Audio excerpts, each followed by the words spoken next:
back on like a college campus and just kind of practicing a little lighter and Yeah, it's cool. Uh, just kind of scoping the area a little. Um, it does feel a little weird, just because you see there are students that are still in school and are finishing classes late in the afternoon and then also late at night. Um, so it gives some flashbacks, of being in college. But I think it's really, really cool what UCLA has here, with the hotel that we're able to stay in, and then the view with their field and their state-of-the-art facility. So I think as a team, we're very fortunate to be staying here. When you reviewed the San Francisco tape, what did you take away as the biggest keys you wanted to fix this week? Um, well, I would say my spot in the pocket. There were points, many points in the game that I wasn't in the spot that I told the guys up front I would be in, and so therefore kind of put myself in bad situations. So doing that, and then there are also some plays that were missed that I wish I could get back. So no, can't be playing wishful football. So this game will hopefully take everything that the Chargers give us and take advantage of our opportunities. So I was curious, I know it's the second time that you're facing a team led by Justin Herbert at quarterback. I was just curious, what's the relationship? Obviously, it's in that last 5 and 6 picks, but is there any relationship there? Yeah, I would say I haven't communicated with Justin. Never really knew him on a personal level. Knew of him in college. I mean, he's been a baller, and then you also look at his career this far in the NFL. I mean, he continues to do really great things, and he's a great player. You can't say anything bad about this guy. He's good. He can run. He can throw. He can throw on the run. I mean, he can do a lot of things, and it's pretty remarkable. So, I have nothing but respect for him and his game too. Tua, I don't have to tell you that because of where you were drafted and where he was drafted, people are always going to compare you to, match up your stats against his. Is that something you accept? Is that something you think is a bogus comparison? How do you feel about it? Yeah, I feel that I've been very blessed to have gotten chosen, regardless of if I got chosen before him or after him. Um, I'm just happy to be where I'm at. I don't think anything of it. I know everyone else outside of our building, and fans want to make speculations about that. But for me, I'm just very fortunate, very blessed to be in this position. So, I'll let everyone else handle the talking with that, and you know, that's my stance on it. So, is there any difference in how you feel after a game like Sundays, where plays were there and you guys just missed them and weren't clicking, versus knowing there were no plays there at all?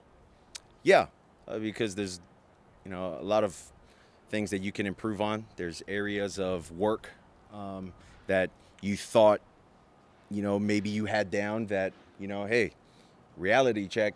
Here's what the deal is, and so it was good for all of us offensively to see the mistakes, to talk about the mistakes, and we're just looking to learn from that and hopefully transition into a really good week of practice this week, and prepare for a good Chargers team. Tua, you've talked about this, so forgive me for asking again. But Hmm. compared to last year, what's the biggest single change that to which you can attribute your great success? Man, I would say there's not a single thing. There's many things. With just starting with the top, the belief our head coach has in me, the belief that our organization has in me, but not just has, but had in me, and continues to have. I don't know. It's hard to explain all the things that go on behind the scenes, and there's been a lot of support from when I came here, prior to coaches and anything. But my teammates, the amount of support that they show me. And What about the coach? what do you mean? Well, what kind of Our coach, or just yeah? I mean, shoot. Many conversations with our head coach. Like I said before, he ended up making a 700 play tape about like a highlight tape of of things that he thought I did really, really well of the entire last season. And like he just continues to be overly positive. With how he communicates with me and how he communicates with all of the guys on the team. But it's not just our coaches, it's also my teammates, the staff, and like I said, the organization. When you were considering which college to go to, did you ever think that you might end up at one of the LA schools? Yeah, I thought I was going to go to USC. Thought I was going to be a fight-on Trojan, but my dad wanted me to go to Alabama. But yeah, it was always a dream of mine to go to USC because in Hawaii we normally get the Pac-12 games, and when I was young growing up, USC was the hot team here on the West Coast, and so when I ended up getting an offer in high school, it was like, oh my gosh, this is crazy. So I can't say that I regret going to Alabama because I know I wouldn't be in the position that I'm in now if I hadn't gone there and experienced what I did. So I would have went to USC. What were you feeling when you watched that 700 play tape? I didn't watch the whole 700 play tape. There was no way I was going to watch the whole 700. I probably only got to like 90 with him. Like it was a lot of hours like of one play, just like 14 minutes on just this one play and just talking about it. Like, wow, what did you see on this? Like, why did you guys do this? And it was a lot of conversation. And I thought the coolest thing was like nothing that I said within the play or whatever like could be wrong. He really just wanted to know how we operated that or got that done. And if there were some nuances that he felt could be fixed, he would end up doing that. So that's all that was. We didn't watch the whole 700, but I mean, he scrolled down and I seen 700 something, so that might have been more. I don't know. I'm just saying 700.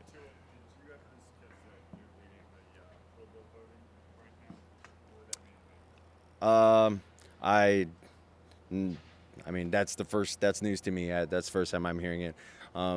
That's awesome. That mean the world, to be recognized for something like that, in a league that's really tough and the competition's really tough and the guys are really good. But yeah, it'd mean the world. Coming into my third year, and experiencing a lot of the things that I've had to experience and go through, that'd be awesome. So what does it say about Tron Armstead to have him out there today, just putting in the work that he can and trying to fight to be out there for you guys? Yeah, he's a veteran that, he always wants to be out there. It killed him watching from the sideline every time we came off, and didn't score. He'd always come to me, ask me what I'm seeing, so that he could relay it to the guys, or, he would relay something from the O-line to me and kind of ask me like, hey, like if you could just, stay in this spot more than this spot, just because, this guy's going to need a little more help. So he's kind of the visionary for the guys up front. And I mean, he's the captain, for those guys up there. And, we all respect him. So just seeing how much, this means to him, football, and, what he's doing to try to get back out there to play with us. It's pretty remarkable. Man, well, I think this is his 10th year, 11th year. And he's up there in the trenches, and I mean, that's hard. That's hard. And so for him to have gone through all the challenges that he's gone through and continuing to go through, and you got to be strong-minded. Yeah. At this point of the season, it's as good as it's gonna get. Yep, as good as it's gonna get. So with the team recently signed Eric Fisher, I know that obviously there's a lot of work that just the offensive line. Oh, the point guard for the Lakers? That's Derek. I know. Boom. I know he's working with the offensive line, but you know, quarterback, is there anything specific you're doing with him? Speed, understand. Yeah, no, not necessarily. I got to meet him when we ended up signing him. Just kind of two ships passing in the night, going into meetings. But he was in the O-line meeting with our O-line coaches, just trying to get dialed in there. But went and introduced myself. I mean, dude's a tank. He's big. He's big. Couple final. Tua, I'm going to be continuing, bro. What up, Steve? I'm going to be sitting down with Manti Mhm. later this week, and I think you guys have a relationship. Mhm. But just growing up in Hawaii with him, knowing how big of a high school star he was, Yeah. and the stuff he did at Notre Dame. When you were younger, like looking at him, what did you think about him? Just kind of what he meant. Yeah, when I was little, I think I can recall maybe like in the 6th grade, like, you know, Manti was the biggest thing coming out of Hawaii, and I think there was like the first game I got to go and watch him play was it was like a mainlanders came to Hawaii to play, like their best guys from the mainland came to play like the best from Hawaii, I guess. Or I don't even know what bowl that was. I was like in 6th grade. And first play, I think the opposing team throws a slant and like Manti just smokes this dude. And it was like the coolest thing to see, just, you know, the reaction of the fans, you know, how big like he was. Like when you're young and you're looking at someone like that, you're thinking like they're the biggest people in the world. And then, you know, just when I would train outside of where I was in high school, I got to see some instances where he was training as well at the same spot. And then you fast forward to me going to Alabama, doing what I did there, and him being able to reach out. Like I thought that was the coolest thing, and how like a lot of us people from Hawaii, like we all try to stick together. So, you know, that's my oos, it's my man. So. Now I have the utmost respect for him. And I love him too. So. I was about to say, when you look at him now, Mm-hmm. career's over. You know, you saw the Netflix special, just how much that really did. I mean, when you think about him now and everything he's been through and what he's become, what are your thoughts on that? Yeah, I'm proud of him. If you go and ask Manti, because every time he talks to me, he like always says this. He always tells me like, man, I feel like you're my real little brother. Like every time I see you, like I feel like we have this instant connection because of how we were raised from our parents, the journey that we had to go through to get to where we're at. You know, and I'm not saying that to make myself feel good, but it's really cool when you know, someone like me at a young age looked up to someone like him, and to hear those words said to me. I mean, that's freaking cool. But yeah, like I said, I mean, I have the utmost respect, and I'll probably call him after this and tell him that I was putting trash on his name.